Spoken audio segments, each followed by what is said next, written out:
Une vidéo publiée sur les réseaux sociaux chinois par des touristes chinois la semaine dernière a provoqué la colère de la diaspora ouïghour. La vidéo révèle que non seulement le gouvernement chinois et les pionniers chinois sont les principaux oppresseurs de la région, mais les touristes chinois n'en font pas exception. En effet, ils prennent également part aux abus dans le but de tout simplement se divertir. Les jeunes touristes chinois dans la vidéo arrêtent une pauvre agricultrice ouïghour âgée qui se précipite vers sa ferme avec sa charrette et son âne. De plus, ces jeunes montent sur l'âne de la vieille dame pour s'amuser. La femme ouïghour ne peut refuser dû à son ethnicité. Omar Bakali, un survivant d'un camp de concentration chinois, a déclaré, et en voici la traduction libre: il se peut que quelques Chinois aient bon cœur et essaient d'aider les Ouïghours, mais ils ont peur de leur gouvernement et ne peuvent pas faire entendre leur voix.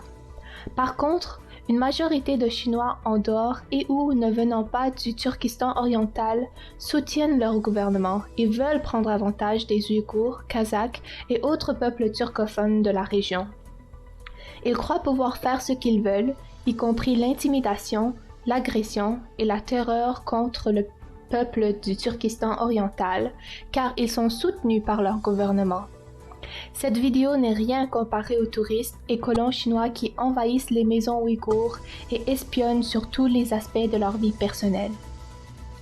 Une autre vidéo publiée cette semaine sur les médias sociaux chinois montre des dizaines d'enfants ouïghours escortés par la police chinoise armée.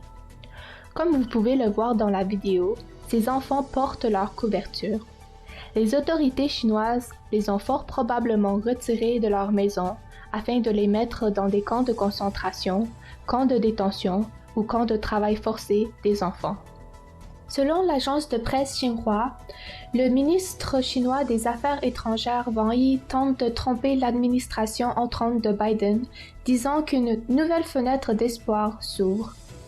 Il pousse l'administration Biden à adopter une approche sensée et à reprendre engagement avec la Chine pour remettre sur les rails les relations bilatérales malgré les frictions idéologiques insolubles du communisme chinois et du libéralisme.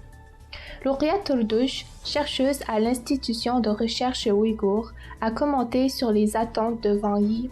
Voici une traduction libre.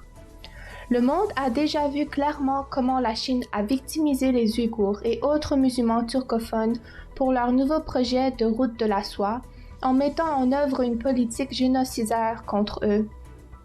Leur ambition stratégique d'hégémonie mondiale l'a fait. La Chine s'attend maintenant à ce que son engagement cache son ambition stratégique de tromper le monde. Je ne peux pas le croire. Comment ce monde pourrait-il assurer la sécurité humaine et la paix mondiale alors qu'ils se sentent libres de s'engager avec le pays qui a commis des crimes contre l'humanité et le génocide? Comment pourrions-nous sauver la démocratie si les gouvernements de ce monde ne veulent toujours rien faire, même s'ils savent très bien que la Chine n'abandonnerait jamais leur rêve d'établir une supériorité idéologique caractéristique de la Chine?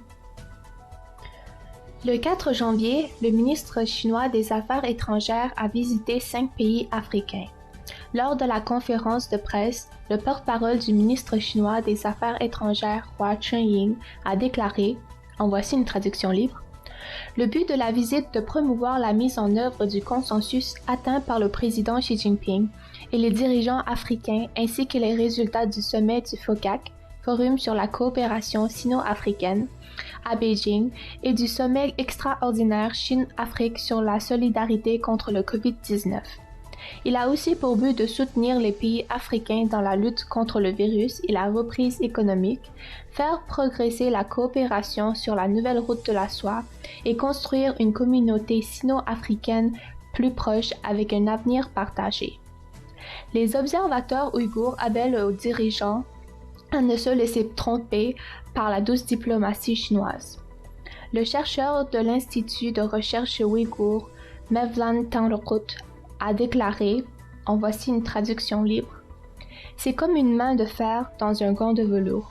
Cela semble très doux au début, mais à long terme, vous perdrez complètement votre souveraineté, comme ce que nous avons vu au Turkestan oriental, au Tibet et dans certains pays dans l'Asie centrale. » Atabonvu Kalu, doctorat à l'Université de Pretoria en Afrique du Sud, a également exprimé son inquiétude quant à la stratégie chinoise derrière la visite de Wang Yi.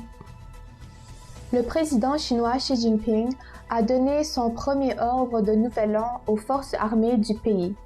Il a souligné la nécessité de se préparer au combat à plein temps et a déclaré que l'armée populaire de libération de la Chine doit être prête à agir à tout moment.